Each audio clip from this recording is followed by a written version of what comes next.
Hello there, people of the internet. I want to talk about hand select options. I've had just over the past many years that I've been doing this, I have had just a tremendous number of people come onto my YouTube channel and they're complaining about something along the lines of I paid extra money for a hand select and they sent me a piece of garbage anyway, so I know that they did not do the hand select. And that just tells me that you don't know what a hand select option is. So if you don't know what I'm talking about, whenever you buy, say, a firearm online and you're buying it from like a bulk, not necessarily just surplus dealership, but one of those luck of the draw situations where what you're getting is going to be potentially really good or potentially really bad. It's not like buying a new firearm where you know exactly what you're going to be getting, a brand new firearm. If you're getting like a military surplus gun that's 80 plus years old, you don't know how worn out it's going to be. You don't know what condition it's going to be in. There's a lot of factors that go into what to consider with what it is that you're dealing with. And so a lot of companies offer what is known as a hand select option, meaning that you pay an additional X amount of dollars, normally like $50, maybe $100, depending on who it is that you're dealing with. And they will pick like 10 different rifles. And in that batch that they have picked out, they will pick the best looking rifle out of that 10. Like they will hand select the best looking rifle that they have available to them. And that is what hand select is. If you are dealing with, say, RTI guns, Royal Tiger import guns, a lot of those guns were not stored very well over many decades in, I think it was Africa, wherever Ethiopia is at. I'm pretty sure it's Africa. But a lot of those guns are not stored very well at all. And so as a result, whenever a company like them, and not just them, there's many other companies out there that offer hand select with military surplus guns. But whenever you have yourself a batch of rough looking rifles and you set 10 apart from one another and you hand select out of that 10, but they're all essentially just piles of crap, then you are in a situation where you're picking the nicest pile of crap out of that particular bunch. Like, for example, actually, this is a good example. This right here is actually a Royal Tiger Imports buy. And this is a 1886 LaBelle. You'll notice that the wood on this is pretty cracked and destroyed.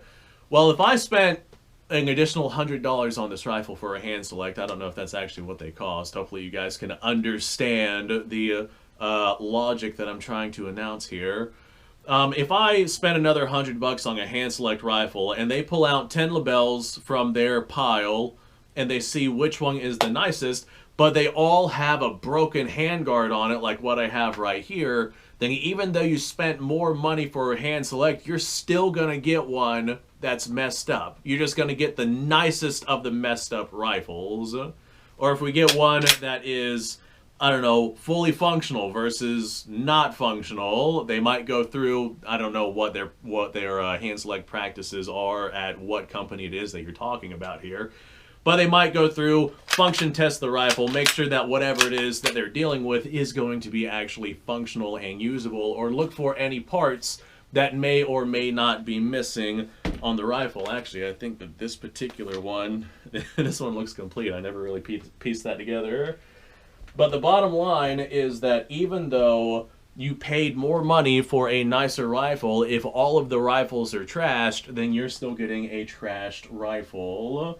If I had something like this right here, this is a Shorty Mauser, also from RTI, but you'll notice the finish is not great. The stock, also not great. We got a crack in our upper handguard.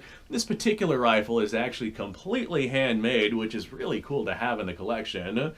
But if they had a stack of these rifles and they were all in this or very similar condition, then even though you're spending more money on a hand select, you'll still get one in either this condition or very similar.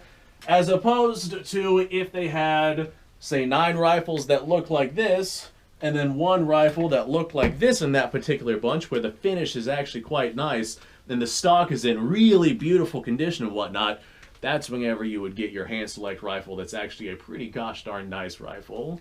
As a matter of fact, this rifle, wow, even the bore is all shiny. This is my World War II German Kar 98. I never really took the time to admire how nice that rifle actually was. That's a really nice rifle. I like that one. I think I'll keep that one. But just because you pay more for a hand select rifle, that does not mean that you're going to get yourself a good rifle. And I want to go ahead and make this video to teach people how a hand select is actually picked. Like, for example, let's say that all of these are the same gun, right? I get that they're not. But let's say all of these are the same gun, and you're like, okay, I'm going to hand select a Yugoslavian Mauser, and they will look, all right, where's the nicest Yugoslavian Mauser in this bunch?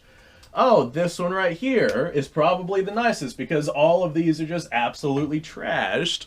And then they'll pick it up, they'll inspect it a little bit, they'll be like, well, the finish is poor, we got some pitting on the receiver, and we got a crack in the wood right here. But if we look at all the other ones, that one's missing a bolt, that one's broken in half, that one's the buttstock is just completely shattered off of it, that one's bent like a pretzel, this is the nicest one.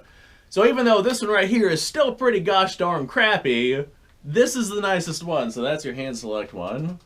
So hopefully you guys can understand what hand select actually is now.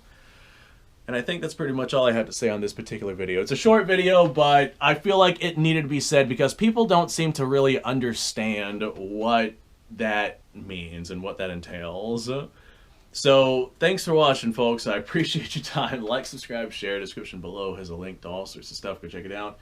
You guys go off. Have yourself a fantastic day. I'll see you all in the next episode.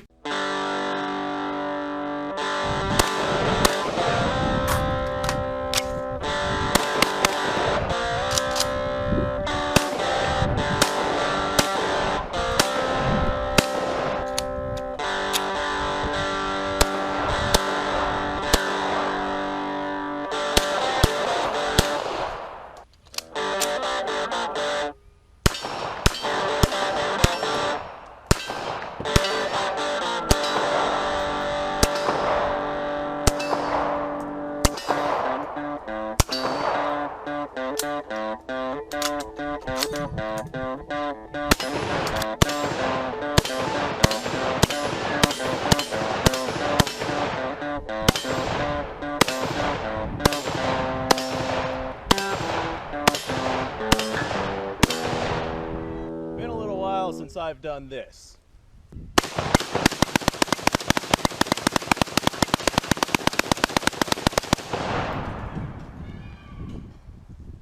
Bonnie and Clyde be damned.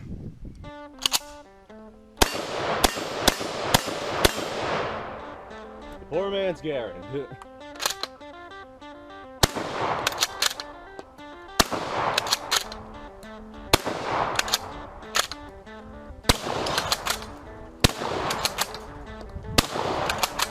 It's a shame that bolt-action shotguns aren't more mainstream.